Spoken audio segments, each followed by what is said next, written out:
이 찬양을 들으면서 한 가지 기억이 떠올랐습니다.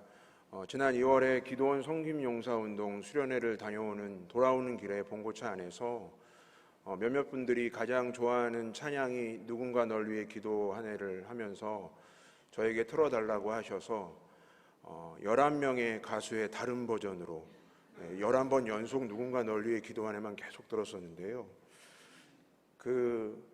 부르신 11명의 복음성가 가수들에게는 죄송하지만 그분들보다 우리 초동의 할렐루야의 성가대의 찬양이 더 아름답고 귀한 줄 믿습니다. 가사의 고백처럼 여러분들을 위해서 늘 중보하시는 성령님, 또 온 교우들의 기도를 힘입어 또 하나님께 더욱더 영광 돌리시는 할렐루야 성가대가 되시기를 간절히 소망합니다. 누구나 휴가지에서는 황제이다. 이탈리아의 속담 중 하나입니다. 한 여행가가 한 책에서 점점점 여행이 열풍이 되어지고 휴가지에서 보내는 사람들의 실태를 묘사하면서 이런 표현을 했습니다. 사람들이 휴가지에 오면 이런 고백을 한다라는 것입니다. 왔노라, 보겠노라, 찍겠노라. 삶에서 일과 여가의 균형을 찾는 워라벨이라는 말이 한때 유행했습니다. 그런데 이제는 워라벨, 단순한 소소한 쉼이 아니라 좀 더 심화된 러스팅 라이프라는 말이 통용되고 많은 사람들이 그러한 삶을 살고 있습니다. 러스트라는 말은 시골풍이, 소박한, 투박한이라는 뜻입니다.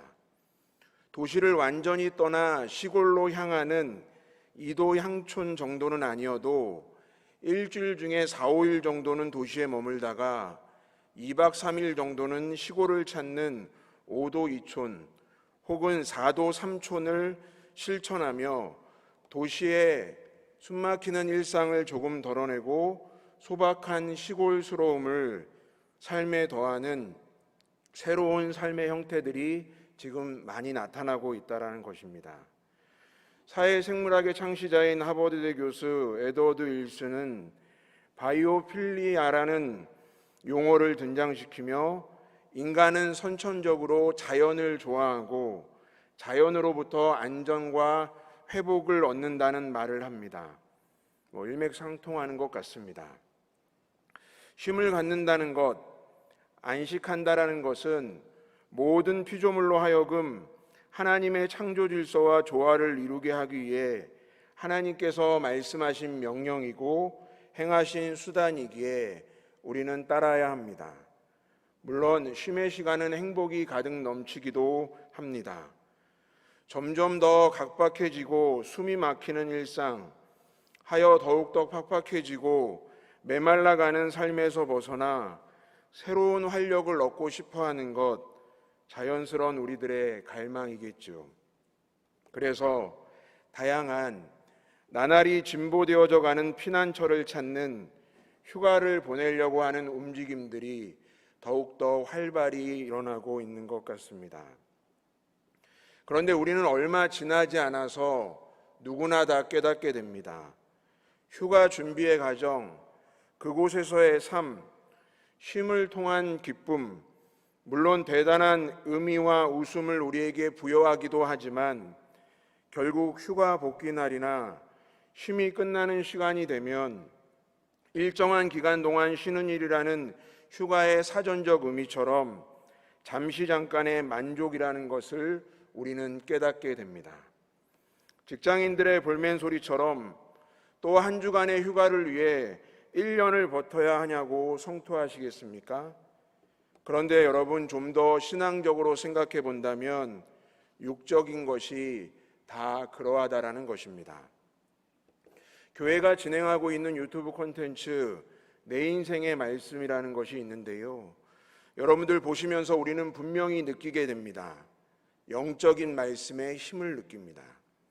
하나님의 말씀 한 구절이, 그 하나님의 말씀 한 구절이 교우님들의 삶을 계속해서 지금까지 수십 년을 이끌어오고 있다라는 것입니다.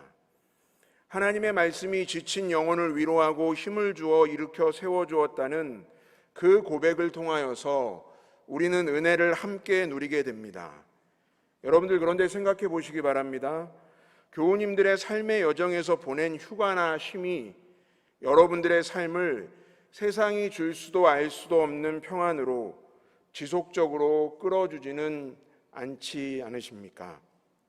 단지 대화 중에 내가 어디를 다녀왔더니 좋았다, 내가 이런 쉼을 살았더니 행복했다라고 고백할 뿐이시지, 그 경험들이 내 인생의 말씀에 나오는 그 하나님의 생명력 있는 말씀처럼 여러분들의 삶을 지배하고 있느냐는 말씀입니다.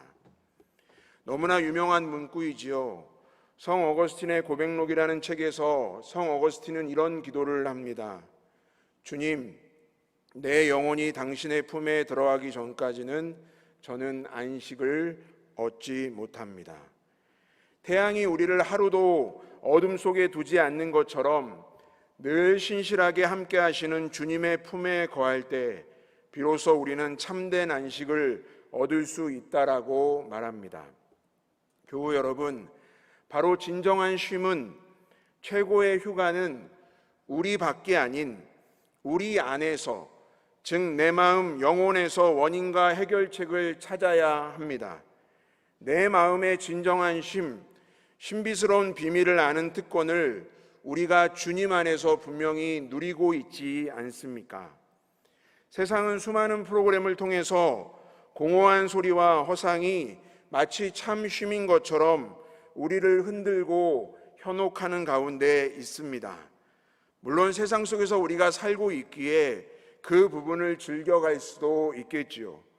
노는 것, 쉬는 것을 마다할 리가 누가 있겠습니까?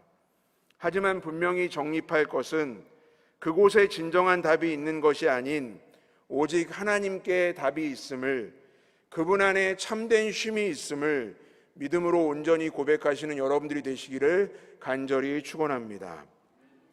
오늘 시편 46편은 열왕기하 18장 13절에서 16절을 배경으로 합니다.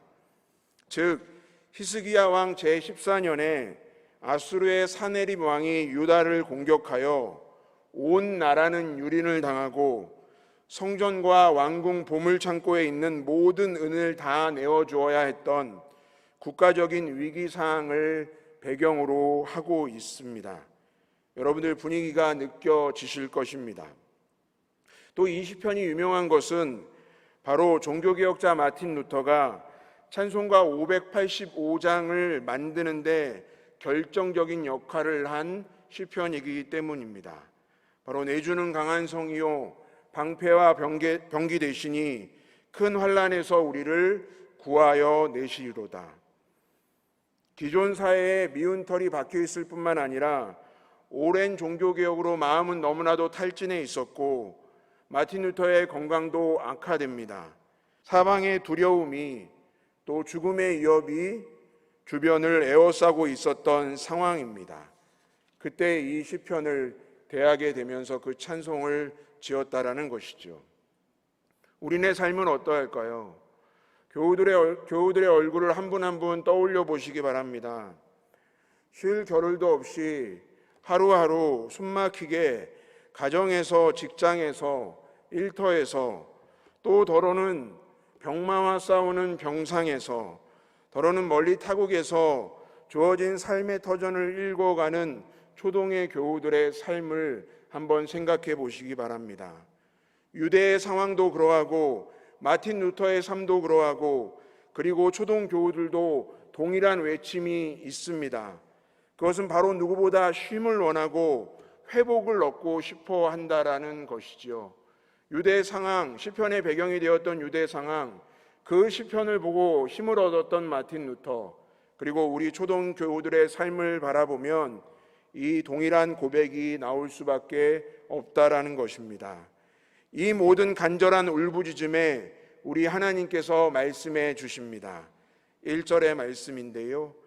하나님은 우리의 피난처시요 힘이시니 환난 중에 만날 큰 도움이시라. 하나님은 우리의 피난처입니다. 우리라고 이야기합니다. 공동체의 고백입니다. 자연스레 유대의 나라를 생각하면서 쓰여진 시편이기에 그러하겠죠.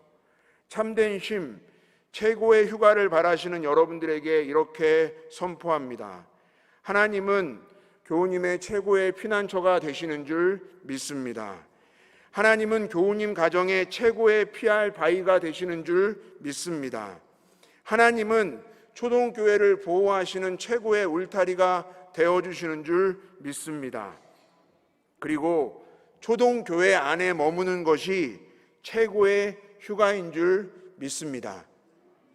교회 안에서 하나님과 친밀하게 또 하나님을 향해서 예배드리고 또 하나님과 교제하는 일이 최고의 휴가인 줄 믿습니다.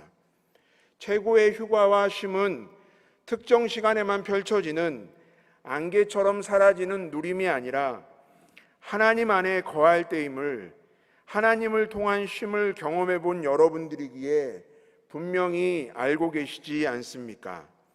이 3절을 읽으면 더욱더 분명해집니다. 공동 번역입니다. 땅이 흔들려도 산들이 깊은 바다로 빠져들어도 우리는 무서워 아니하리라. 바닷물이 우짖으며 소용돌이 쳐보아라. 밀려오는 그 힘에 산들이 떨어보아라. 만군의 주 야훼께서 우리와 함께 계신다. 야곱의 하나님이 우리의 피난처시다. 하나님께서 피난처가 되시고 환난 중에 만날 큰 도움이 되신다라는 것을 확인하게 되면 우리는 더 이상 두려워하지 않게 됩니다. 쉼이 1년의 시간 가운데 휴가가 나의 어떤 라이프 스타일의 스케줄에 한번 끼어드는 시간들이 아니라 헤쳐나갈 수 있는 최고의 휴가가 바로 하나님을 바라볼 때 이루어지는 줄 믿습니다. 출애굽기 14장은 이스라엘 백성이 홍해를 건너는 역사적인 사건을 다루고 있습니다. 하나님의 말씀대로 바로의 군대가 뒤쫓아오고 있습니다. 바로 눈앞에 보이는 것은 절벽이나 매 한 가지인 홍해가 있습니다. 그 너머에 보이는 것도 광야일 뿐입니다.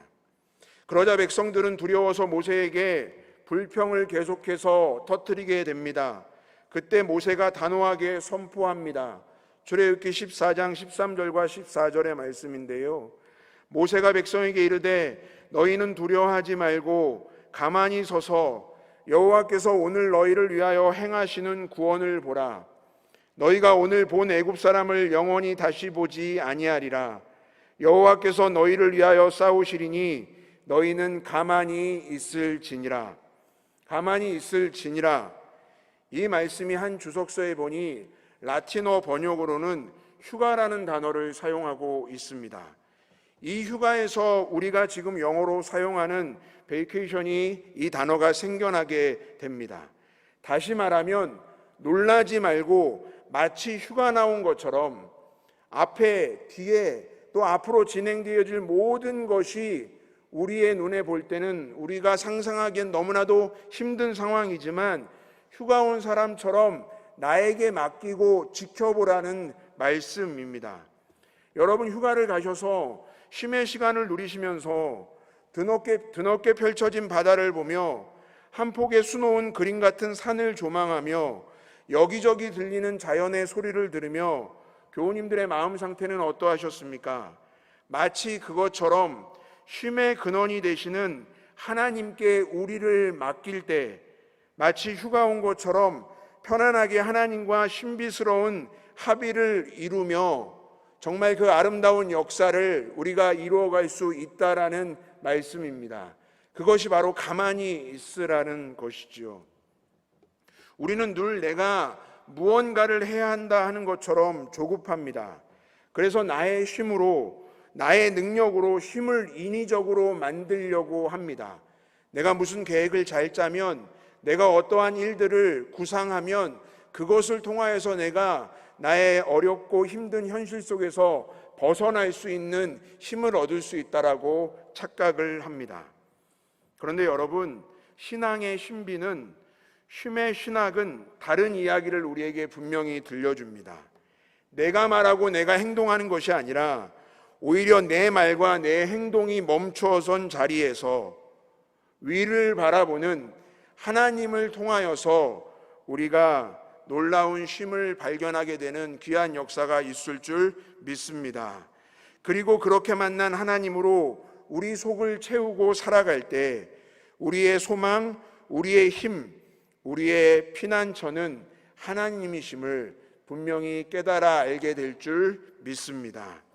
그분 안에서 쉬게 되면 나란 존재의 자긍심을 갖게 되고 하나님이 주시는 쉼을 통하여서 내가 이 쉼의 시간을 통하여서 앞으로 어떻게 살아가야 될지에 대한 하나님의 꿈을 꾸게 된다라는 것입니다. 더불어 우리에게 안식을 허락하신 하나님의 창조 법칙을 깨닫게 됩니다. 이철환 작가, 연탄길로도 유명한 이철환 작가가 이러한 이야기를 저에게 한 적이 있습니다.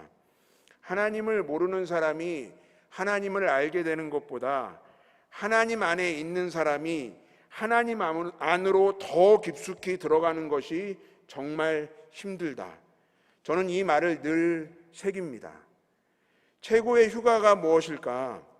어떤 휴가, 어떤 형태의 쉼을 계획하신다 하더라도 그것이 영원하지 않은 일시적 찰나임을, 몸과 마음이 조금 위로를 받을 수 있겠지만 교우님들을 진정한 평안으로 이끌고 교우님들의 삶을 회복시키며 다시 한번 변화시키는 원동력인 것은 바로 하나님 안으로 들어가는 하나님께서 주시는 참 쉼과 평안인 줄 믿습니다.